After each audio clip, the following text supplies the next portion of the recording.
나의 삶에 흘릴 눈물 없건만, 내 인생에 고단함이 없건만, 나의 눈에 흐르는 이 눈물은 왜일까? 무엇 때문일까?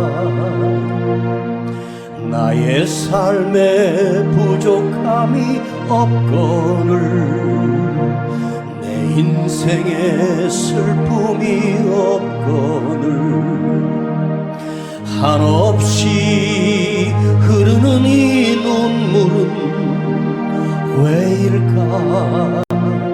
무엇 때문일까? 흐르는 눈물 가져가셔서 주님은 울고 계시고, 나의 마음을 가져가셔서 이토록 아파하시네. 주여, 내 눈에 흐르는 눈물은 내 것 같사오나, 이 눈물 주의 것이오니 주의 눈물병에 담으소서. 주여, 내 마음 아프고 쓰림이 내 것 같사오나, 이 아픔 주의 것이오니 주여 영광을 받으소서.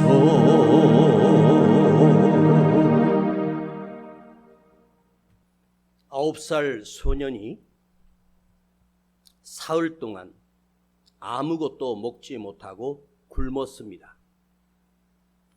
여러분, 3일을 금식해 보신 분들은 알겠지만 이튿날 저녁이 가장 큰 위기가 옵니다. 허기짐과 배고픔을 그대로 느끼는 시간이 이틀째 저녁 때입니다. 저도 3일 금식을 여러 번 해봤는데 제일 힘들 때가 이튿날 저녁에 밀려오는 허기와 배고픔이 잠 못 이루게 합니다. 어린 소년이 3일을 굶었으니 얼마나 배가 고프겠습니까? 다리를 절룩거리며 시장으로 걷고 있는데 그 시장 한복판에 도너츠 가게에 정말 맛있게 튀겨진 도너츠가 가지런히 정리되어 있었습니다. 이 아이는 아무 생각 없이 그 도너츠 3개를 손에 집어들고 씹지도 않고 그냥 입에 우겨 넣어서 그대로 삼킵니다. 도너츠 하나 먹으려면 아무리 빨리 먹어도 한 2, 3분 걸리는데 이 아이는 3초 안에 도너츠 한 개를 그냥 씹지도 않고 삼키고 2개를 삼키고 3개째를 입에다가 집어넣는 순간 가게 주인이 그것을 보고 나가서 이 소년의 뺨을 사정없이 휘어칩니다. 자리에서 그냥 쓰러지면서 누웠는데 이 아이의 생각은 입에 있는 이 도너츠만큼은 뱉지 않고 입을 꾹 담고 누워있는데 이 아저씨가 그 아이의 입에 들어있는 도너츠를 입을 벌려 그대로 빼서 바닥에 버립니다. 이 나쁜 놈아, 어디 남의 빵을 훔쳐먹냐? 눈 깜짝할 사이에 맞고 쓰러진 이 소녀는 그날 맞았던 뺨의 아픔과 고통은 전혀 느끼지 못했습니다. 입안에 든 도너츠가 너무나 맛있었습니다. 그 땅바닥에 던져졌던 그 도너츠마저도 일어나며 손으로 주워서 달리며 입에다가 쑤셔 넣고 돌과 함께 그걸 씹어 먹습니다. 서럽고 힘든 세월을 살았던 이 소년이 어느덧 어른이 되고 어느 정도 부유해지기 시작했습니다.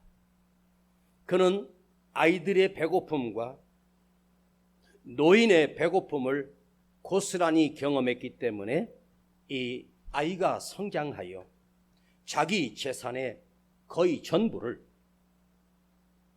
길거리의 노숙자나 노인들에게 매일같이 점심을 만들어 대접하는 사람이 되었습니다. 왜냐고 물었더니 그분이 이렇게 말씀하십니다. 배고픔이 얼마나 큰 고통인지를 나는 알고 자랐기 때문에 저분들의 한 끼는 생명입니다. 그래서 나는 이 일을 계속할 수밖에 없습니다. 90년대에 지존파라고 하는 20대 갓 초반의 아이들 3명이서 집단을 만들어 사람을 죽이고 토막을 내서 불에다가 태워버리는 이 끔찍한 범죄를 저지른 지존파 사건을 기억하실 것입니다. 그때 우리는 큰 충격을 받았습니다. 그 지하에 사람을 태울 수 있는 굴을 만들고 거기다가 사람을 토막내어 태워 죽입니다. 지존파가 1년 안에 무려 5명을 연쇄적으로 죽이고 토막을 내서 불에 태워 죽인 끔찍한 사건이 일어났습니다. 범죄자로 그들은 잡혀 형사들을 통해서 검사들을 통해서 신문을 받을 때 그들의 하였던 말을 저는 기억합니다. 자기들이 가난하거나 힘든 이유가 바로 이 세상 때문이라는 것입니다. 저 부자들이 아직도 더 죽이지 못해 만일 풀려난다면 부자들을 다 잡아 죽이겠다는 것입니다. 이 세상이 모순이고 문제라는 것입니다. 왜 나만 가난하고 왜 나만 힘들고 왜 나만 아픈가? 이 가난 때문에 부자들을 잡아 탈취하고 죽였다는 것입니다. 전혀 뉘우침과 자기들이 잘못했다는 사실도 인지하지 못했던 악마 같은 아이들이었습니다. 그러나 우리가 가난하게 살았던 그 시절에 힘들게 일하고 힘들게 공부해서 작게나마 가정을 이루고 자녀를 낳으며 그래도 풍족하지 않지만 그렇게 견디고 이겼던 우리 세대들이 지금 우리들입니다. 사랑하는 여러분, 내게 주어진 환경, 작년까지만 해도 우리 성전은 사람이 앉을 곳이 없도록 꽉 차 있었습니다. 그러나 여러분도 아시지만 우리 교회는 큰 아픔을 겪었습니다. 저는 1년 가까이를 버티며 목회를 그만두려고도 생각도 수없이 했었습니다. 처음으로 말씀드리는 것입니다. 남은 여러분들이 흔들릴까 봐 저는 아닌 것처럼 위장하고 설교했었습니다. 너무나도 힘든 시간을 보내며 제 안에서 이것이 나를 만드시는 하나님의 과정이구나, 내가 얼마나 교만했던 목사였는지를 깨닫기 시작했고, 오히려 그 환경을 저는 감사하기로 결심을 하고 매일 감사의 기도를 드리고 어느 날 내 안에 평안이 찾아오기 시작했습니다. 여러분, 우리가 어떤 주어진 어려운 환경을 만나게 됩니다. 여기 남아있는 여러분도 힘들 것입니다. 그러나 우리 각자에게는 주어진 각자의 삶과 환경과 고통과 아픔이 있습니다. 여기 계신 여러분과 우리 모두는 아픔 없이 고통 없이 살아가는 사람은 아무도 없습니다. 누구나 다 어렵고 힘든 상황을 살아갑니다. 경제가 이렇게 발전하고 살기 좋은 시대를 삶에도 인간의 고통은 비례하는 것이 아니라 정비례, 반비례로 더 고통이 많아집니다. 우리가 어릴 때 살았을 때 자살하는 사람은 극히 드물었습니다. 그러나 그때보다 자살률은 300%, 400% 늘어나기 시작했습니다. 그것도 젊은 청년들 사이에서. 여러분에게 주어진 환경, 그 환경이 나만 만나는 환경이 아니라 내게 이런 어려움들이 왔을 때 여러분 한번 생각해 보십시오. 어렵다, 힘들다만 보지 말고 그 환경을 맞서는 나의 태도, 그 환경을 맞이하는 나의 자세, 거기서 내 인생이 결정이 됩니다. 내가 이것을 어떻게 받아들이고 어떻게 내가 어떤 태도를 취할 것인가입니다. 세상을 핑계하고 사람을 핑계하면 나는 점점점 죽어갑니다. 이 환경은 우리 믿음의 사람에게는 반드시 하나님께서 나에게 더 귀한 것을 주시기 위한 나를 단련시키는 과정임을 받아들이는 태도로부터 위대한 능력이 시작됩니다. 요셉이 팔려갔던 보디발 장군의 집에는 요셉 말고도 최하 50에서 최대 200명 정도의 노예들이 살고 있는 집입니다. 당시에 그 요셉이 잡혀갔던 그 집에 약 100명 정도의 노예가 있었다고 하면 그 100명의 노예들에게 다 물어봅니다. 너는 어찌하여 잡혀왔느냐? 그 100명의 노예들이 슬픈 사연들이 얼마나 많겠습니까? 끔찍한 사연들이 그 노예들 속에 있었을 것입니다. 그런데 100명의 노예 중에 단 한 사람의 노예가 그 중에 섞여 있는데 그 사람이 누구냐? 요셉이었습니다. 다른 노예들은 억울하다, 분노하며 그리고 일하다가 죽고 사고로 죽고 병들어 죽고, 그런데 요셉은 건강하게 강건하게 그 보디발의 집을 부유하게 했고 뛰어나게 했으니 보디발의 모든 신뢰와 신용을 받게 되는 한 사람이 됩니다. 요셉이 그 가정에 들어옴으로부터 하나님께서 보디발 가정에 엄청난 은총과 복을 내려주시기 시작했습니다. 보디발의 위대함이 아니라 요셉 한 사람 때문이었습니다.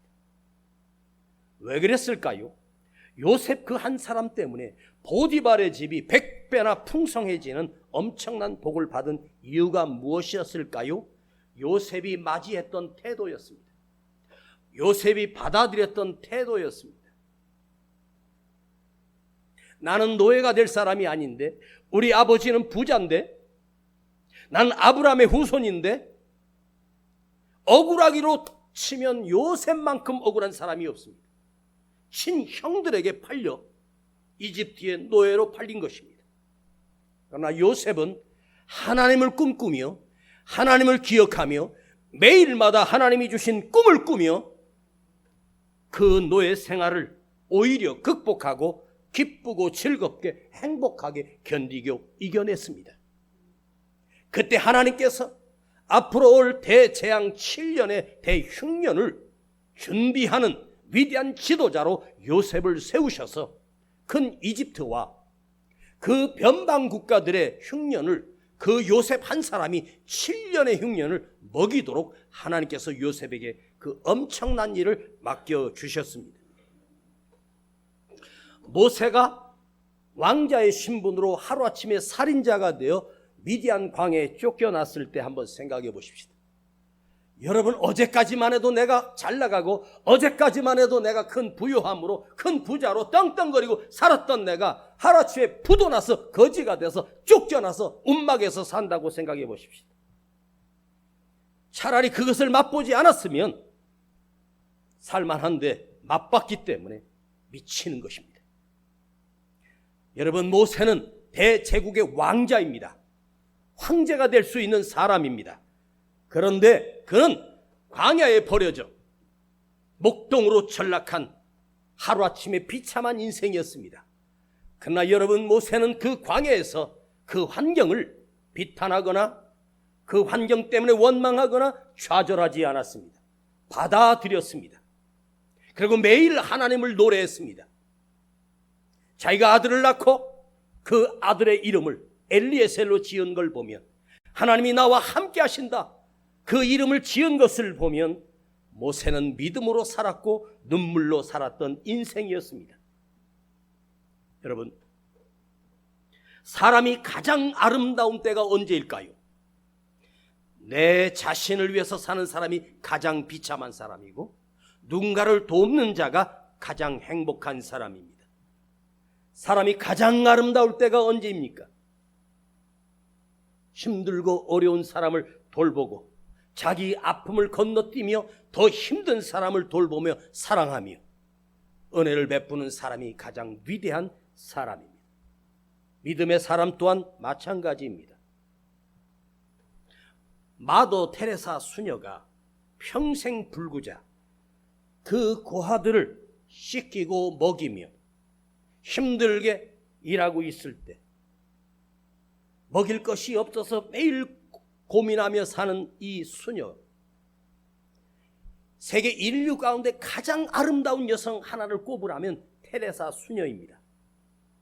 그가 그렇게 분주하게 힘들게 늙은 몸으로 아이들을 목욕시키고 씻길 때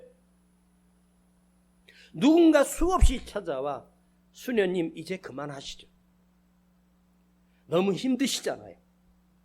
그때 그 테레사 수녀가 무슨 말씀을 그리 하십니까? 저는 매일매일 행복합니다. 하는 일이 힘들고 어려운데 받아들이는 그 분은 나는 행복합니다. 오늘 사랑하는 여러분, 한번 가슴에 손을 대고 여러분 자신에게 한번 나를 한번 위로해 보셨으면 좋겠습니다. 나는 행복합니다. 시작. 목소리 들으니까 나는 불쌍합니다 하는 것 같아요. 톰이. 나는 행복합니다. 뭘 그렇게 합니까? 진짜 한번 해봐요. 자, 가슴에 손 대고 저는 행복합니다. 시작. 저는 행복합니다. 내가 불행한가? 행복한가는 상황이 아니에요. 가진 물질이 아니에요. 내가 불행한가 행복한가는 나 자신의 내일을 아니하고 나의 자신을 위해서만 고민하며 사는 것이 아니라 다른 사람을 생각하고 교회를 생각하고 주님을 기억하며 살 때 주님 앞에 나는 가치 있는 인생이 됩니다. 여러분, 아직 살아계십니까? 끝난 거 아닙니다. 오늘 여러분 말씀을 들으면서 여러분 안에 작지만 공감을 이루는 사람, 감동을 받는 사람, 그 말씀에 나의 공감을 삼고 그 말씀에 나의 마음을 몰입하고 그 말씀에 나를 합할 때 이 하나님의 말씀이 내 안에 들어와 나를 이끌어 가십니다. 바나바와 바울이 처음으로 이 세상에 복음을 전하러 가는 이 세상의 역사에 지축이 흔들리는 사건이 오늘 이 두 절 안에 담겨 있었습니다. 그들은 복음을 전하러 처음으로 전도 여행을 떠납니다. 구브로 안디옥, 피시디아 안디옥, 이고니온, 빌립보, 데살로니가, 아덴, 고린도, 베레아, 가는 곳마다 바울이 어디를 정점으로 복음을 전했냐면 그곳에 세워진 회당에 들어가, 안식일날 회당에 들어가 그 모인 사람들에게 복음을 전할 때 그 지역이 진동이 일어났습니다. 그곳에 교회가 세워지기 시작했습니다. 회당이라고 하는 것은 하나님의 말씀 율법을 가르치는 곳입니다. 당시에 그 율법은 창세기, 출애굽기, 레위기, 신명기, 민수기 이 5권이 율법서입니다. 이것이 복사되고 복사돼서 이것을 가지고 회당에 모인 그 사람들이 누군가가 대표하여 그 성경 말씀을 읽습니다. 태초에 하나님이 천지를 창조하시니라, 이렇게 시작하면서 성경을 계속해서 읽어나갑니다. 그리고 그 말씀을 듣고 기도하고 흩어지는 곳이 바로 회당이었습니다. 사도 바울은 그 회당을 기점으로 해서 복음을 전하는 장소로 삼았는데, 그곳에 가면 언제든지 사람들이 모여서 울면서 기도하는 곳이었습니다. 그런데 그 이방 땅에 어떻게 유대인들의 회당이 세워져 있었을까? 유대인들의 회당의 터를 지금 보면 고작해야 5평, 6평, 흙벽으로 세우고 넓으면 한 10평도 안 되는 작은 공간에 그 사람들이 거기 모여서 울면서 기도하고 말씀을 들었던 그곳에 사도 바울이 나타나 예수 그리스도를 전하게 됩니다. 하나님이 보내신 메시아가 오셨다는 사실을 그들에게 알려줍니다. 그러니까 그 회당이 세워졌던 연도는 오늘 사는 지금 우리 때부터 무려 2600년 전입니다. 지금으로부터 2600년 전이면 엄청나게 오래된 세월입니다. 그 당시에 유대인들이 나라가 망하면서 그들이 포로가 되어 각 나라로 흩어지기 시작했습니다. 바벨로니아를 통하여 나라가 망하면서 그들이 포로로 끌려가 고린도, 베레아, 아덴, 수많은 곳으로 흩어지기 시작했습니다. 나라를 잃어버린, 나라가 없는 만국의 한을 가슴에 품고 흩어진 유다인들은 자기들이 모일 수 있는 회당을 작게 지어 그곳에서 함께 모여 울고 부둥켜 안고 울고 부둥켜 안고 하나님 말씀을 듣고 선포하며 그 말씀을 기억하며 믿음을 지키고 있었습니다. 여러분, 타국에 나가서, 아니 내 나라가 있는 것이 아니라 더 잘 살기 위해서 미국 간 것이 아니라 나라가 망해서 도망간 곳입니다. 유대인들이 모인 곳의 회당이라고 하는 이 작은 곳이 오늘날 온 세상에 복음이 선포되는 기지가 되기 시작했습니다. 그런데 그 회당들이 없었다면 바울이 길거리에서 사람 만나 한 사람 전하는 것이 아닙니다. 그 회당에서 안식일에 바울이 복음을 전하면 이것이 그 온 동네 소문나 그 회당이 가득 차고 밖에까지 사람들이 줄을 서서 사도 바울의 설교를 듣기 시작했습니다. 그들이 주 예수 그리스도를 믿게 되는 역사가 일어났고 그들이 주 예수를 믿고 구원받는 역사가 일어났습니다. 그런데 역으로 생각해 보십시오. 나라가 안 망했습니다. 이스라엘이 굳건합니다. 그들이 뭐하러 베레아까지, 아덴까지, 고린도까지, 수리아까지, 구브로 안디옥까지 왜 도망갈 이유가 뭐가 있겠습니까? 내 터전이 있는데 거기 회당이 어떻게 세워졌겠습니까? 예루살렘 성전이 무너지고 그들이 포로가 되지 않았다면, 나라가 망하지 않았다면, 이런 엄청난 슬픔을 당하지 않았다면 그곳에 회당이 지어질 수도 없고 회당 자체가 존재하지 않았습니다. 그 엄청난 아픔의 슬픔과 고통이 그들에게 충격적으로 던져졌기 때문에 그 망한 것을 통해서 하나님께서 이 땅에 복음이 전파되는 통로가 되게 하시는 엄청난 기적이 그곳에서 시작된 거예요. 깊이 생각해 보십시오. 나는 왜 이렇게 억울한 일을 만났을까? 나는 왜 이렇게 억울하고 울고 있고 실패했는가? 나는 왜 병들었을까? 그 순간은 죽어도 몰라요. 그 순간은 죽어도 모르고 남 탓하고 누구 탓하기 시작합니다. 그러면 내 안에 고통은 점점 커지기 시작합니다. 바벨론에 잡혀간 그들은 이렇게 고백했습니다. 우리가 바벨론 강가에 앉아서 시온을 기억하며 하나님의 성전을 기억하며 울었도다. 시편 137편 1절입니다. 나라가 망한 만국의 가슴에 한을 품고 자식도 잃어버리고 딸도 잃어버리고 자식들이 어디 가서 살았는지도 모릅니다. 고달픈 눈물의 연속에 세월을 살았습니다. 그들이 범죄함으로 하나님이 이스라엘을 때리신 것입니다. 그래서 그들은 평생에 눈물로 살았고 울며 살았고 언제 내 조국으로 돌아갈 수 있는가? 앞이 캄캄한 인생입니다. 여러분이 사업하다가 망한 건 아무것도 아니에요. 우리가 전쟁터가 나면서 자식들이 흩어지고 언젠가 여의도의 방송국에 잃어버린 어머니, 잃어버린 자녀들 찾는다고 방송하며 그 우린 텔레비전으로 그들이 만나서 우는 것을 본 적이 있지 않습니까? 형제를 잃어버리고 부모를 잃어버리고 자식을 잃어버렸습니다. 그리고 하루에 손바닥만한 그 통을 죽을 써서 하루 세 끼를 나눠 먹을 수도 없고 배 굶주림 속에 비참하게 노예로 무시를 당하며 살았던 유대인들. 그런데 하나님은 놀랍게도 그 과정을 통하여 하나님께서 계획하신 놀라운 일들을 그들의 눈물을 통하여 이 땅에 복음이 전파되는 역사가 일어나기 시작했습니다.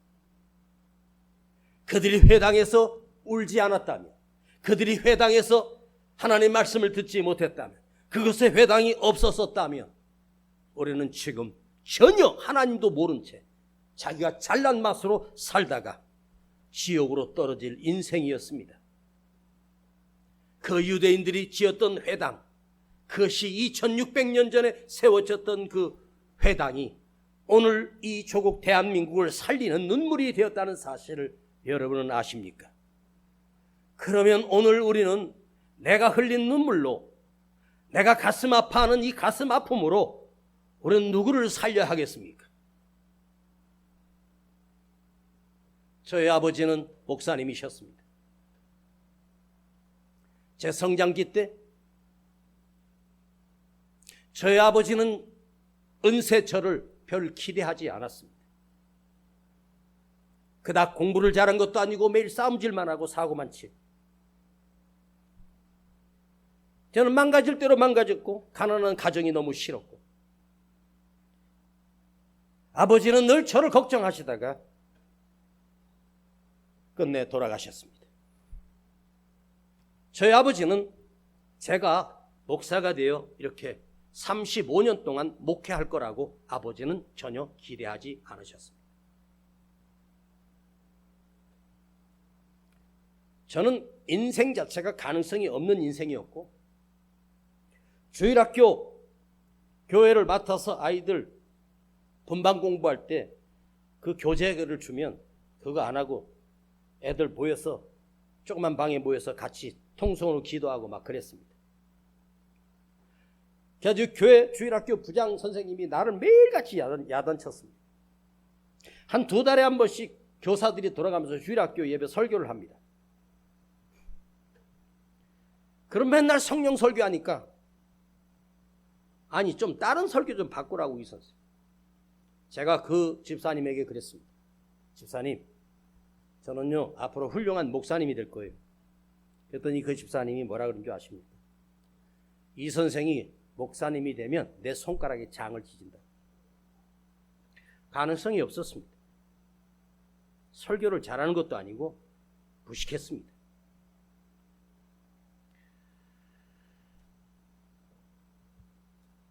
요즘 저희 집에 가면 매일 우리 아내는 저희 아들이 찬양 인도하는 영상을 매일 하루 종일 틀어놓고 있습니다. 대형교회니까 찬양팀이 여러 명이서 하는데 우리 아들이 찬양 인도를 하는데 얼마나 은혜가 되는지 저도 그걸 볼 때마다 참 감사합니다. 나는 내 아들이 목회하는 것을 보고 있는데 저희 아버지는 제가 목회하는 걸 단 한 번도 보신 적이 없습니다.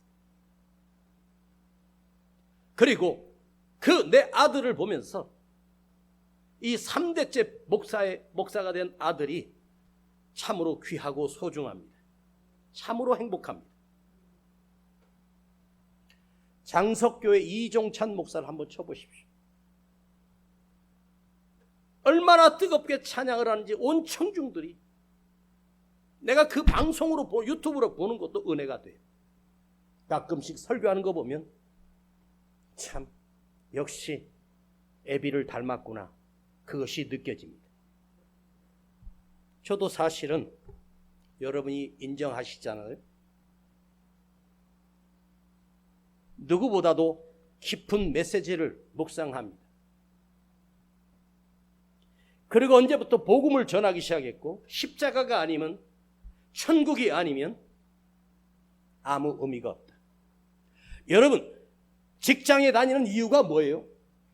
살기 위해서, 월급 받기 위해서, 일해서 그 수입으로 입에 풀칠하기 위해서 돈 버는 거 아닙니까? 왜 거길 가겠어요? 거기 가서 왜 하루 종일 12시간, 10시간을 근무하는 이유가 뭡니까?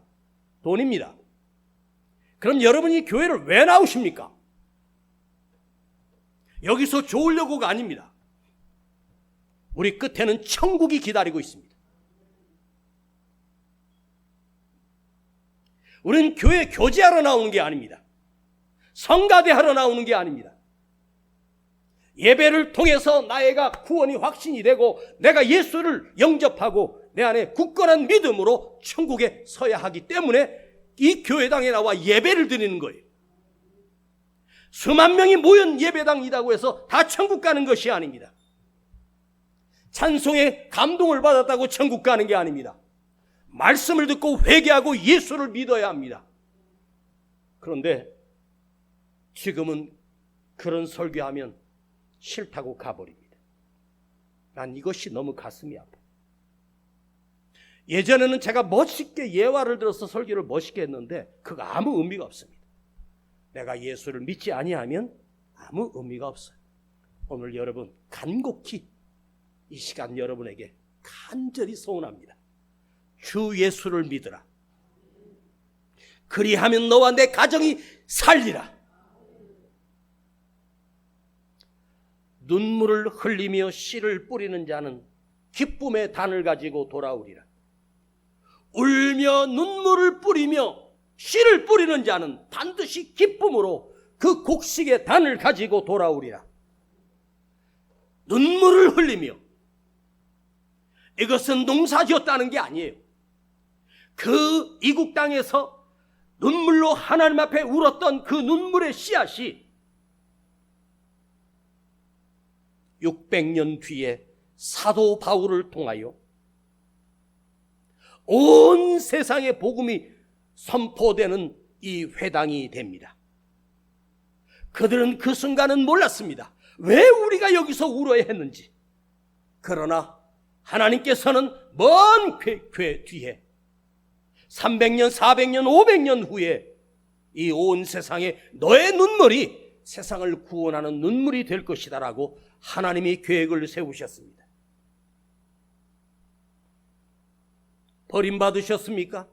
아프고 힘들고 속상하고 괴롭습니까? 왜 괴롭기만 하고 왜 속상하기만 하고 왜 아프기만 하십니까?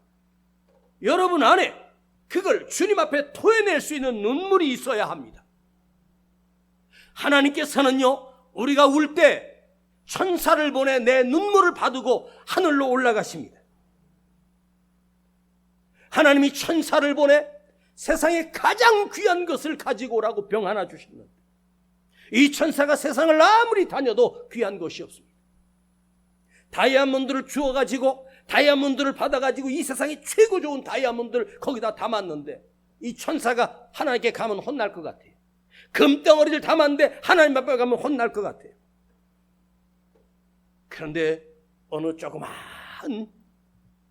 굴 속에 불빛이 보여서 이 천사가 날라 그곳에 갔더니 핍박 속에서 그들이 두 손을 모으고 하나님 앞에 간절히 기도하며 그 가정 3명이서 울면서 기도하고 있습니다.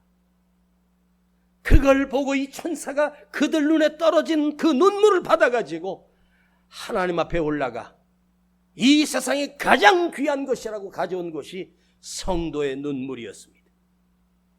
여러분, 서름과 고통을 안 당하고 행복하게 산 것이 인생의 성공을 가져다 주는 것이 아닙니다. 어릴 때 수없이 울어야 하고 아파야 하고 하나님 앞에 울었던 그 눈물들은 결코 헛되지 않습니다.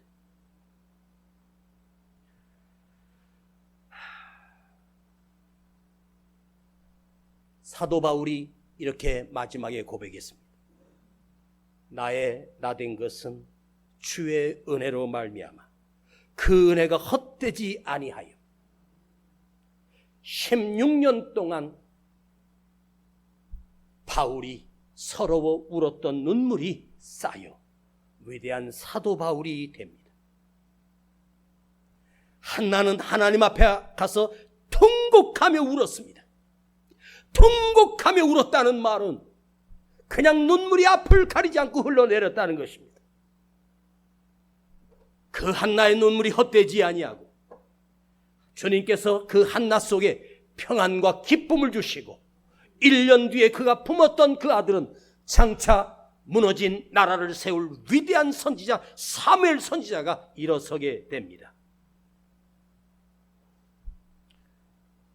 모세가 광야에서 흘렸던 그 눈물은 그냥 광야에 흩어진 눈물이 아니라 하나님이 받으셔서 그를 80의 위대한 하나님의 지팡이, 하나님의 도구로 이집트를 깨트리고 하나님의 백성을 건져내는 위대한 지도자가 됩니다. 사랑하는 여러분, 우는 것은 실패했기 때문에 우는 것이 아닙니다. 슬퍼서 우는 것이 아닙니다. 여러분이 하나님 앞에서, 주님 앞에서 흘릴 눈물의 양만큼이 진정한 내 안에 영적으로 쌓인 영성이 되고 믿음이 되고 능력이 될 것입니다. 상처가 있다고 무너지고, 억울하다고 무너지고, 힘들다고 무너지는, 내가 받은 상처의 눈물로 누군가의 상처를 끌어안아주고 상처를 치료해주는 능력이 되어야 합니다. 울고 계십니까? 나는 눈물의 사람이다. 나는 눈물의 여자다. 그 눈물이 우리 주님의 손을 대신하는 능력의 손길이 됩니다. 사람아, 사람아, 사람아, 나는 통곡하며 산다. 나는 사랑도 통곡하며 사랑한다. 나는 주님 앞에서도 통곡하며 주님을 믿고 싶다. 지금 나는 울 수밖에 없습니까? 그대가 흘리는 눈물은 보석이 될 것입니다. 저는 기도할 때, 방석에 엎드려서 기도할 때 어떤 내용을 아버지 하나님 앞에 아뢰는 그 기도 내용이 쭉 노트에 적어서 우리 성도들 이름을 불러가면서 기도하다 보면 너무 많아서 너무 시간이 걸려요. 그러나 그것도 중요했지만 더 중요한 것이 있었습니다. 주여 하고 너무 힘들어 엉엉 울 때가 많습니다. 왜 목사님 눈이 부어있냐고요? 어젯밤 울었기 때문에 부었습니다. 나는 울 수밖에 없는, 아무것도 가진 것이 없는 실패한 자입니다. 그런데 기억하십시오. 울 수밖에 없는 사람, 울게 하는 그 마음 또한, 울 수 있는 이 감동, 울 수 있는 이 눈물은 내 안에서 나오지 않습니다. 하나님의 은혜입니다. 주님이 나를 붙들고 있다는 증거입니다.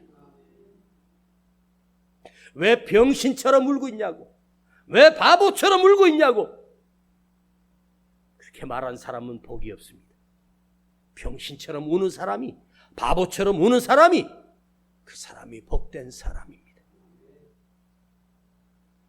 여러분, 방을 걸어 잠그고 방석 하나 깔아놓고 바닥을 치면서 한번 통곡해 보십시오. 단 30분만 통곡하며 울어보십시오. 여러분 안에 그 비어있는 곳에 주님이 들어오셔서 내 눈물을 닦으시고 내 안에 그분이 가득 차기 시작합니다.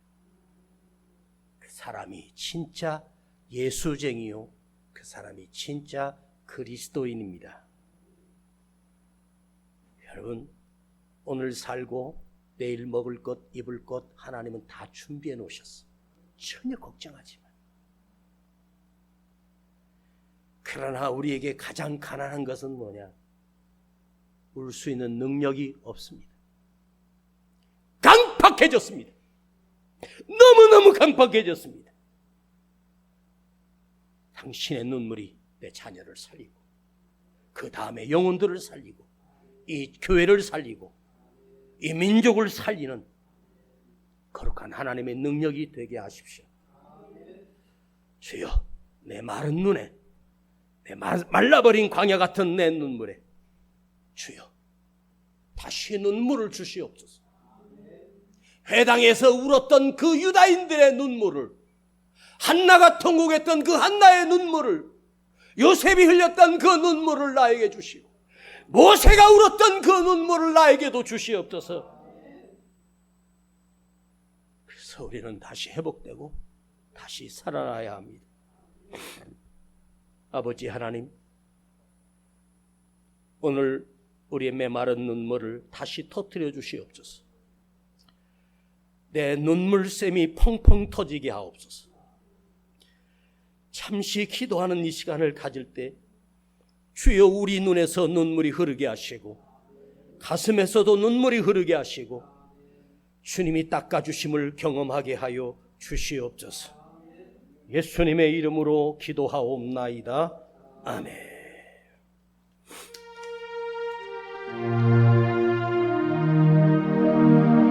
흐르는 눈물 가져가셔서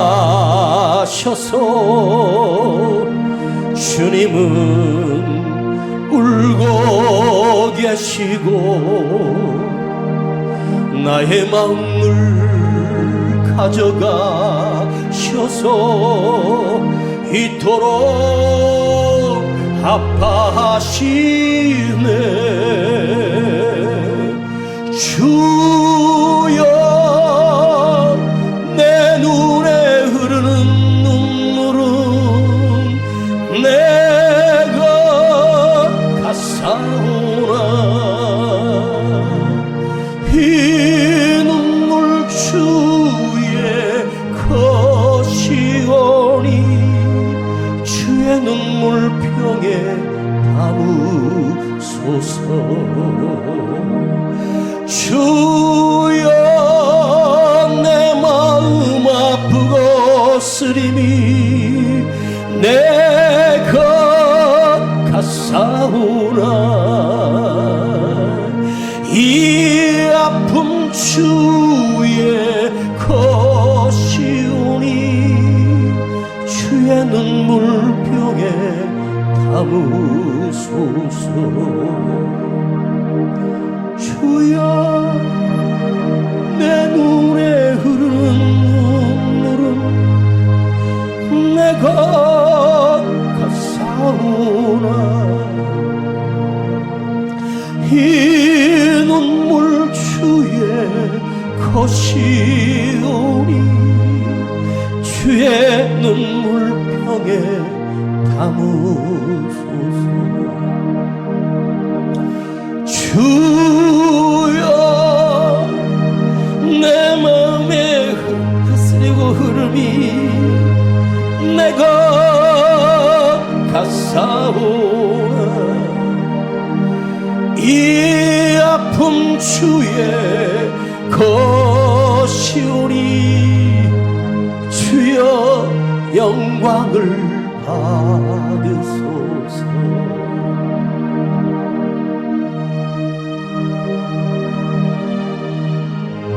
나는 절대 안 울 거야. 나는 절대 울지 않아. 참 바보같이 사는 사람, 그 곁에 주님이 설 자리가 없습니다.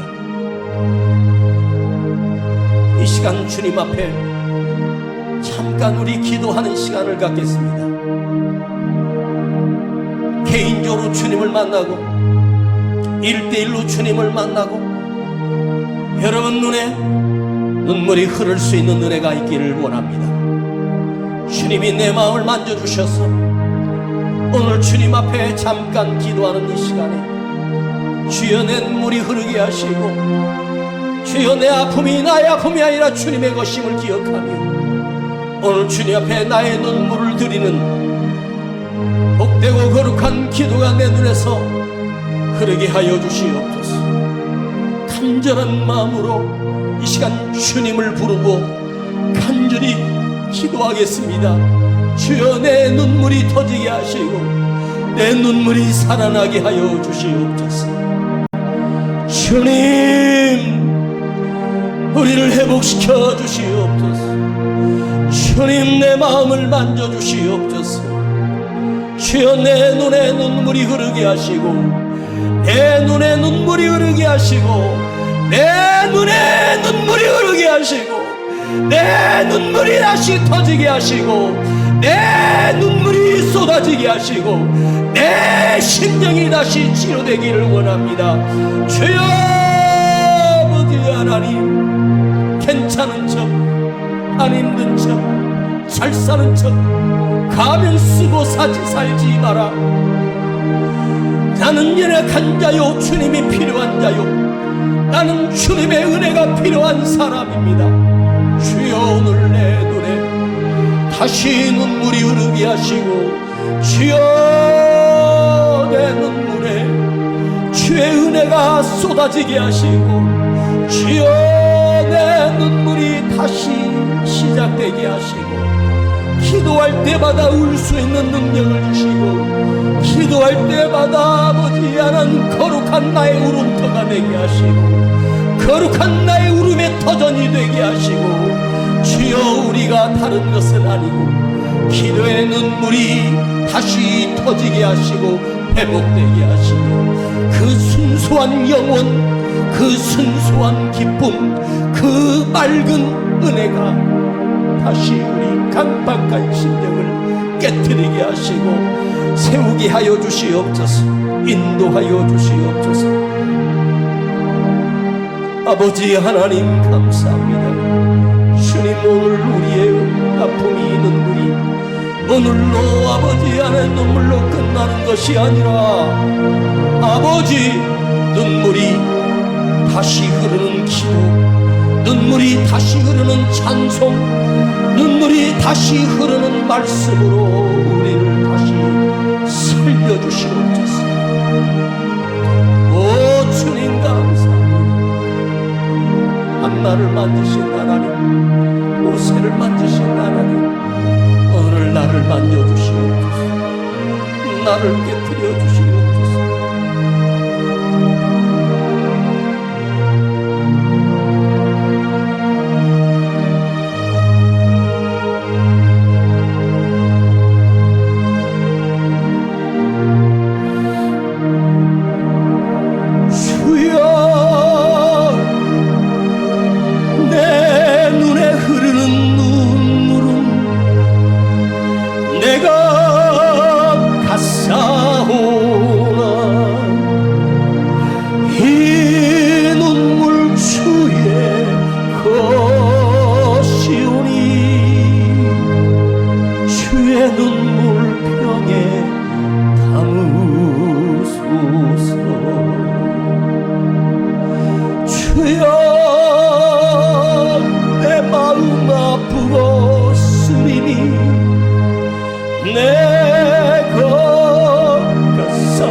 간절히 구하오니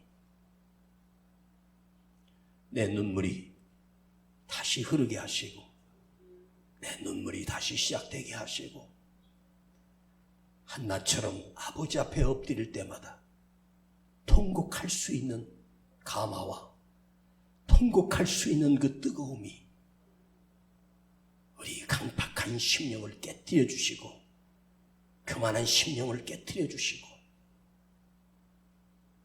진정으로 주님을 만나고 하나님을 경험하는 우리 모든 성도가 되게 하여 주시옵소서. 아버지 앞에 오늘 이 시간 예물을 드리기를 원합니다. 주여, 우리의 드려지는 예물을 아버지 하나님이 받으시고 연락하여 주시옵소서. 우리 주 예수 그리스도 이름으로 기도하옵나이다. 아멘. 다시 노래 부르면서 우리 아버지 하나님 앞에 거룩한 예물을 우리 모두가 드리기를 원합니다.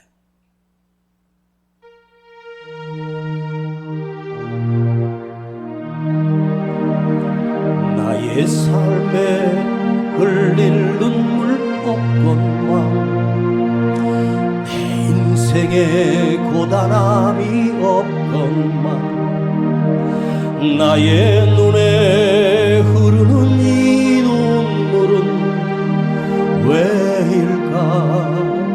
무엇 때문일까? 나의 삶이 부족함이 없거늘, 내 인생에 슬픔이 없거늘, 한없이 흐르는 이 눈물은 왜일까?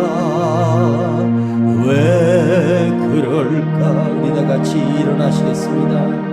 흐르는 눈물 가져가셔서 주님은 울고 계시고,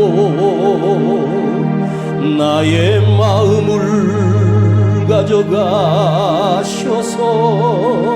이토록 아파하시네.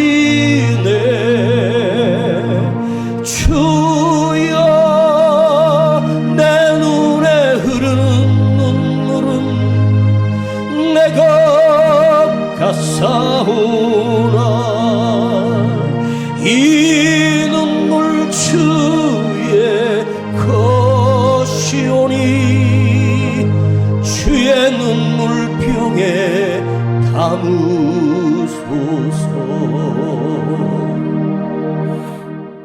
아버지 하나님, 이 세상의 모든 것이 우리의 부족함이 없이 주어졌습니다.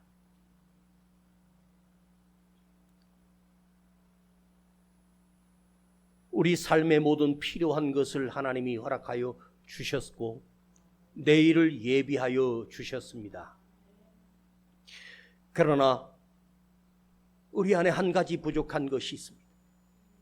눈물이 말라버렸습니다. 우는 자를 찾을 길이 없습니다.